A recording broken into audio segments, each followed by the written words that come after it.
જોઈ રહ્યા છો KP news channel. Editor in chief Rafiq શેખની સાથે. આખરે ખુલ્યું સસ્પેન્સ. સુરતના નવા મેયર અને ડેપ્યુટી મેયરની જાહેરાત કરાઈ. એસએમસીના મહત્વના 5 હોદ્દેદારોના નામ થયા જાહેર. સુરત મહાનગરપાલિકાના મેયર તરીકે માયાબેન માવાણીનું નામ જાહેર.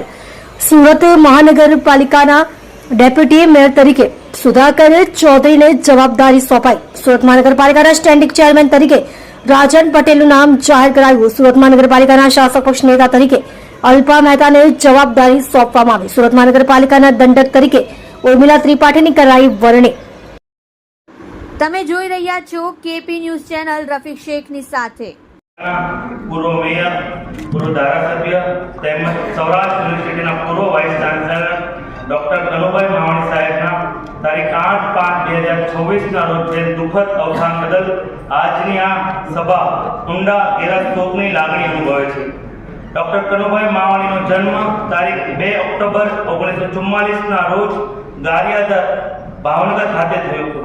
વતનમાં પ્રાથમિક શિક્ષણ પૂર્ણ કર્યા બાદ તેમણે પોતાની ઉચ્ચ શૈક્ષણિક કારકિર્દીની શરૂઆત શ્રી તાપી બ્રહ્મચર્યાશ્રમ સભા સુરત સંચાલિત શ્રી ઓહી નાઝીર આયુર્વેદ કોલેજમાંથી BSMની તબીબી ડિગ્રી સાથે કરી હતી.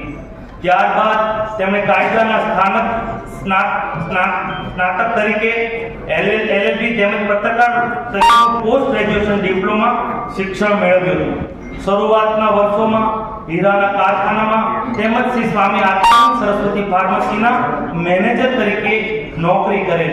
ત્યારબાદ નોકરી છોડીને વરાછરોડ ખાતે આયુર્વેદિક ડોક્ટર તરીકેની વ્યવસાયિક સફર શરૂ કરેલ. ત્યારબાદ તેમણે આયુર્વેદ કોલેજ સુરતના પ્રાધ્યાપક તરીકે આચાર્ય તરીકે પણ ફરજ બજાવી.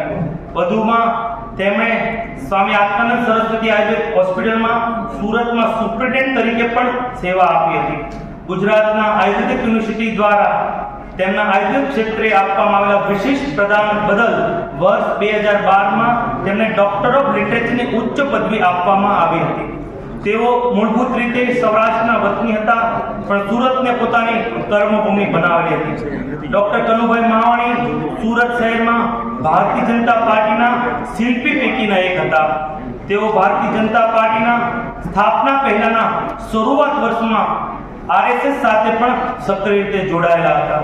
સંઘના સંસ્કારો અને રાષ્ટ્રવાદી વિચારધારાથી પ્રેરિત થઈ તેમણે પોતાનું જાહેર જીવન અને સામાજિક સેવાનો મજબૂત પાયો નાખ્યો હતો.